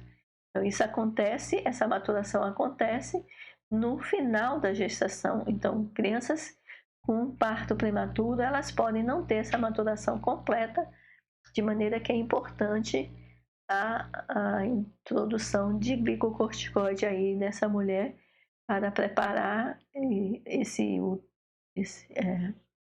essa maturação do pulmão fetal. Então, quando a gente tem a liberação de ocitocina, o útero ficando mais sensível à ocitocina, começando as contrações do parto, a gente tem um mecanismo de retroalimentação positiva que nós já falamos dele. O que significa isso? É o que a gente chama de reflexo de Ferguson. Cada vez que a ocitocina é liberada e aumenta a contração uterina, esse aumento da contração uterina vai expulsando a contração do fundo do útero, empurrando o bebê para o canal do parto. E isso vai pressionando a parede, fazendo dilatação ainda mais do colo uterino. À medida que existe dilatação do colo uterino, mais estímulo neuroendócrino vai acontecer. Por via dos nervos espinhais, a gente vai ter pélvicos, a gente vai ter uma despolarização dos neurônios hipotalâmicos. Então, essa via vai da coluna espinhal, passando pelo tronco encefálico até chegar no hipotálamo, e mais ocitocina é liberada. A ocitocina, por sua vez, amplia sua resposta, aumentando a liberação de prostaglandina na parede do útero. Enquanto tiver bebê sendo expulso no trabalho de parto, maior é esse reflexo de Ferguson. E a gente observa isso no final da gestação, a contração uterina vai ser aumentada. A gente tem aqui um gráfico mostrando do início até o final da gestação, que durante a gestação acontecem pequenas contrações que não são propulsivas e na maioria das vezes não são perceptivas. Essas contrações não têm função de expulsão, não é propulsora, e essas contrações são chamadas falsas contrações ou contração de preparo, como se o útero estivesse preparando para a contração de trabalho de parto propriamente dita. Então, a partir da 36ª semana, a gente observa aqui em rosa um aumento da intensidade das contrações, da atividade motora contrátil do útero vai aumentando a partir da 36ª semana. Parte dessa por essas contrações não de trabalho de parto, ou de trabalho de parto, mas existe um momento em que a gente tem um aumento imenso, com um aumento tanto da intensidade da contração quanto da frequência, vão ficando menos espaçadas essas contrações no início da dilatação, do final da dilatação, quando acontece o parto, e o período expulsivo. E a partir desse momento aqui, essas contrações passam a ser percebidas, inclusive com percepção de dor.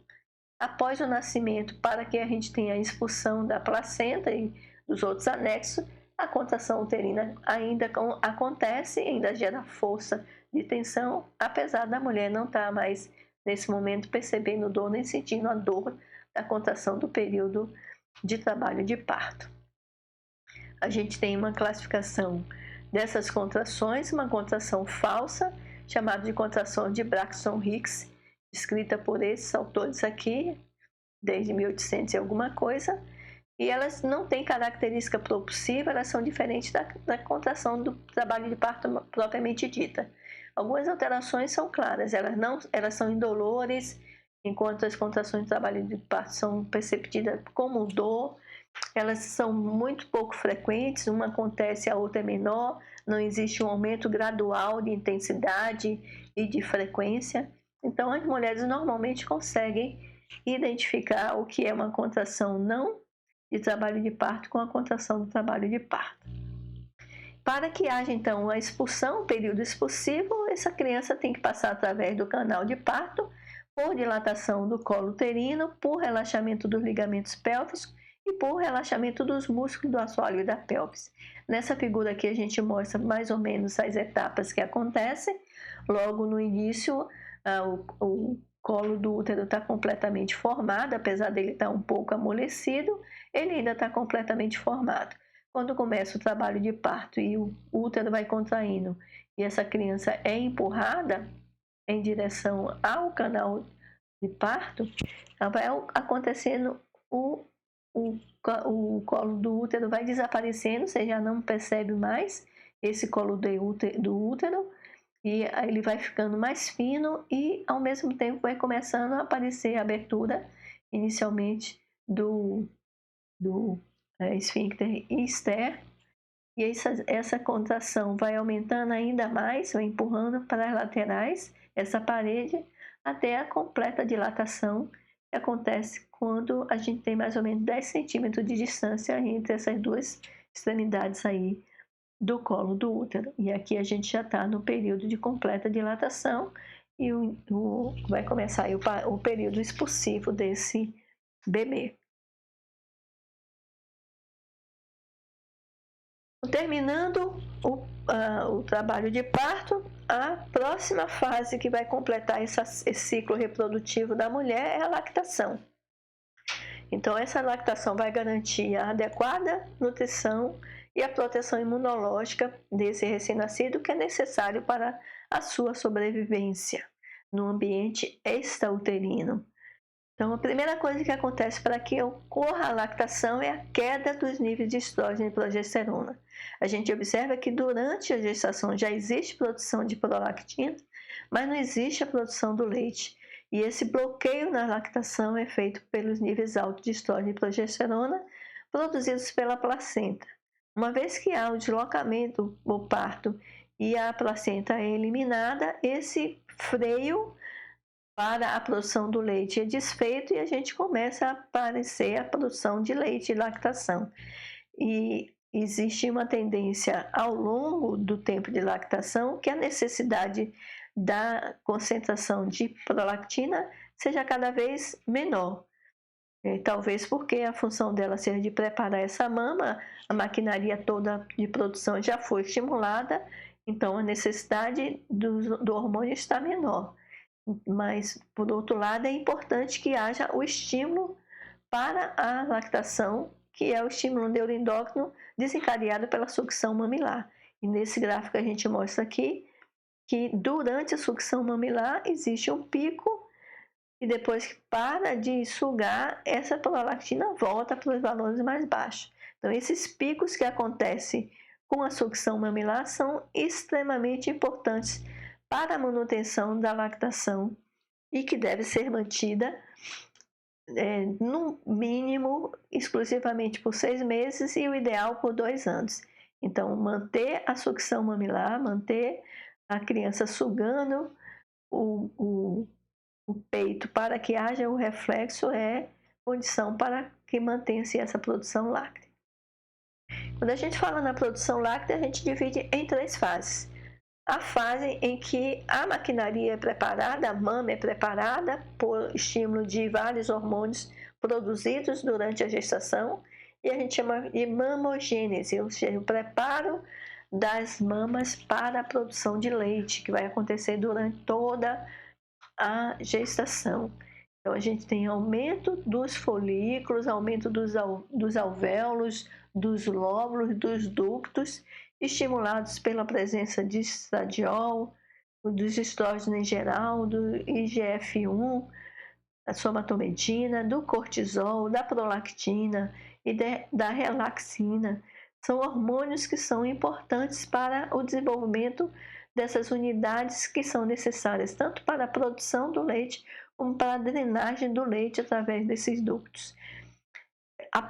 No momento em que essas células, essas organelas, essas estruturas são estimuladas e são diferenciadas, a gente tem também aí já o amadurecimento dessas células para a produção do leite. A gente chama isso de lactogênese e a manutenção já dessa maquinaria com a manutenção da produção do leite ao longo do período de lactação, a gente chama de lactopoese. Quais são os hormônios que participam? Alguns hormônios já participam do desenvolvimento da mama e outros vão participar aumentando a função das células aqui, que são as células do folículo que vão jogar para essa cavidade folicular aqui, a luz folicular, o leite produzido. Então a gente tem primeiro estímulo para começar a lactar é a queda do estrógeno e progesterona com a retirada, né, da produção placentária. O aumento da prolactina, o aumento da insulina, o aumento do cortisol, o aumento da tiroxina e da triodotironina, associado à queda de estrógeno e progesterona, vai fazer com que essas células comecem a produzir o leite através de uma série de mecanismos que está sinalizado aqui nessa célula. A gente tem exocitose, a gente tem transporte por difusão simples, transporte por difusão paracelular. Essas junções entre essas células acabam ficando um pouco mais frouxas durante a sucção mamilar, de maneira que permite a passagem de proteínas, de leucócitos, que vão produzir imunoglobulinas. Então, existem vários mecanismos para a produção do leite e dos componentes do leite, do lipídio, do carboidrato, das imunoglobulinas, dos eletrólitos. Então, essa figura aqui está sinalizando todos os mecanismos responsáveis para a composição final do leite materno. Uma vez produzido e estocado aqui, né, liberado para essa luz desse lóbulo, né, desses alvéolos, a gente tem uma possibilidade de expulsão desse conteúdo para os ductos, para que haja a saída aí através do mamilo. E essa ejeção, como a gente chama, é produzida pela contração de células que envolvem esses alvéolos, que são células mioepiteliais. Essas células mioepiteliais respondem à liberação dos hormônios do hipotálamo estocado na neurohipófise. A ocitocina e também a vasopressina são hormônios importantes aí para que haja a injeção do leite. E tanto a prolactina como a ocitocina são liberadas por o reflexo de lactação da sucção mamilar. Então, a sucção mamilar é o estímulo inicial que vai despolarizar os neurônios dos nervos periféricos, torácicos, nervos espinhais, que através da entrada na medula torácica, eles vão ascender através do tronco encefálico para chegar no hipotálamo para alterar o potencial de ação dos neurônios hipotalâmicos que controlam a liberação hipofisária desses hormônios. Então, começando com a prolactina, a gente sabe que ela é controlada por dois fatores, principalmente o fator inibidor, que é a dopamina, e também pelo fator estimulador. Para que haja produção e secreção de prolactina, existe a necessidade de bloquear, inibir os neurônios dopaminérgicos e estimular os neurônios que produzem o fator liberador de prolactina. Um deles, importante, conhecido, o TRH. Então, esse estímulo de sucção mamilar despolariza neurônios que vão inibir os neurônios dopaminérgicos hipotalâmicos, diminuindo a produção de dopamina e, ao mesmo tempo, estimulando os neurônios que produzem o fator liberador de prolactina. Em relação à ocitocina, e a prolactina vai agir na produção do leite. Em relação à ejeção do leite, ou seja, as células mioepiteliais vão sofrer a ação da ocitocina e também da vasopressina, que são produzidas no núcleo supraóptico e paraventricular do hipotálamo e são estocadas na neurohipófise. Então, esses neurônios do núcleo supraóptico paraventricular, uma vez despolarizado, vai fazer a exocitose dos peptídeos que estão aqui estocados na neurohipófise para cair na corrente circulatória a ocitocina agir no seu receptor nas células mioepiteliais, provocando a ejeção do leite. Então, sucção mamilar precisa acontecer para que haja tanto produção e secreção quanto ejeção desse leite. Aqui nessa figura está umas orientações da pega correta. A amamentação precisa ser orientada para que seja feita com a condição para ser eficiente. Então, nessa figura aqui estão as características de observar se a criança está bem colocada no peito. A primeira coisa é que a boca esteja bem aberta no formato de peixe, com os lábios virados para fora e a boca bem aberta em toda a extensão, praticamente toda a extensão da auréola mamária, não no umbigo do peito.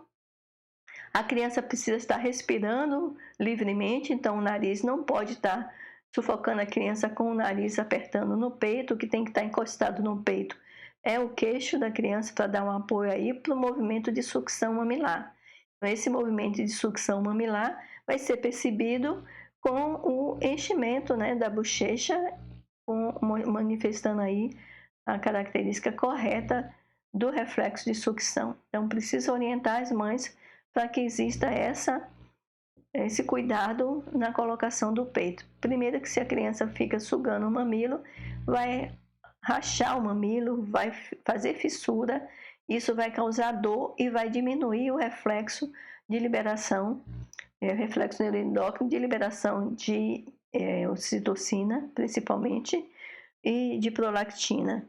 Além desse reflexo de sucção, eu esqueci de falar que existem conexões também dos neurônios superiores com esses neurônios aqui hipotalâmicos, de maneira que alguns estímulos que vêm da criança também podem provocar a liberação da produção do leite e a ejeção láctea.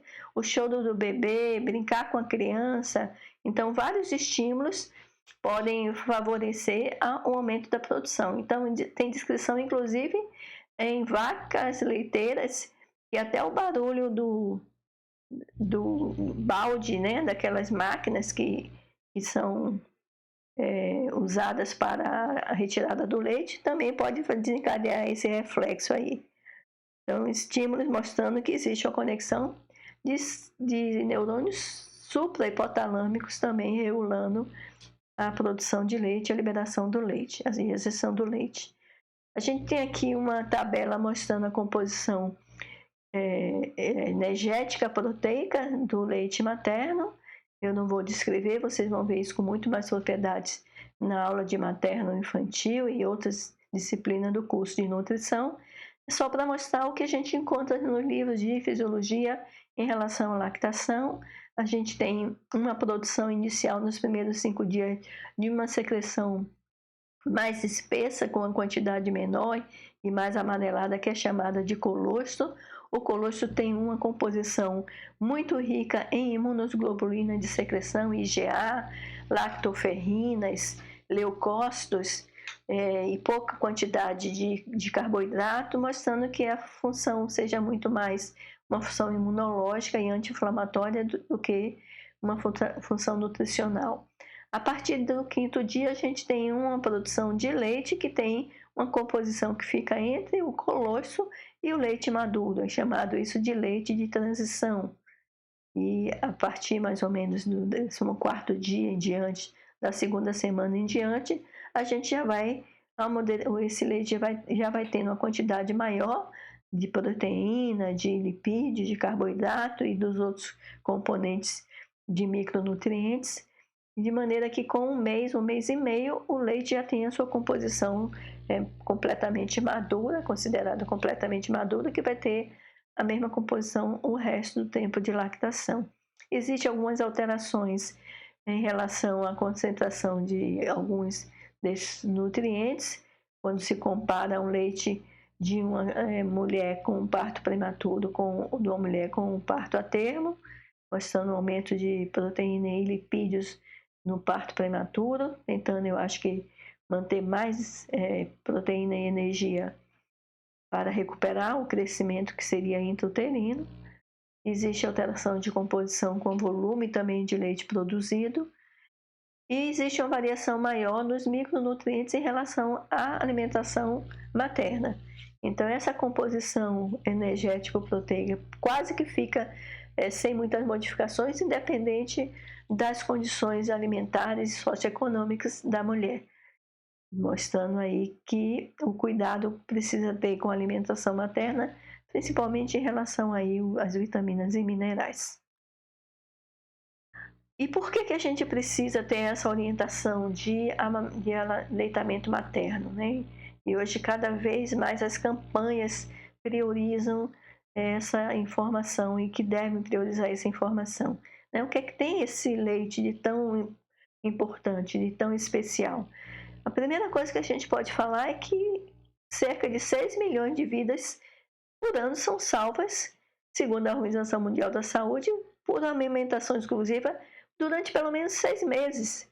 6 meses só de amamentação já é suficiente para salvar milhões de vidas de crianças que morreriam por desnutrição e por distúrbio eletrolítico, por doenças infecciosas. Então a gente tem aí um bom motivo para manter essa informação sempre na mídia e sempre estimulando e tirando os mitos que fazem a mulher não amamentar. Além desses efeitos imediatos, né, da mortalidade infantil, a gente ainda tem uma redução de desenvolvimento de doenças que são consideradas grandes, de grande prevalência, que é a hipertensão arterial, dislipidemia, diabetes, sobrepeso e obesidade na vida adulta, e também de câncer de mama, no caso da mulher. Então, o aleitamento materno protege, inclusive, de câncer de mama na mulher na vida adulta. Então, né, por isso que se escolheu a Organização Mundial da Saúde, no dia 1º de agosto, mês passado, a gente tem a comemoração aí em agosto, e a escolha do dourado para simbolizar essa data tão importante, que é de estar sempre incentivando a amamentação e o leite materno. Então, amamentar vale ouro e vale mais do que ouro, né? Vale uma vida saudável até na vida adulta dessa criança. Referências bibliográficas com sinalização para algumas são especificamente aí de alterações fisiológicas que não foram descritas nos livros básicos de fisiologia. Até a próxima, gente. Obrigado por assistir a aula. Bons estudos.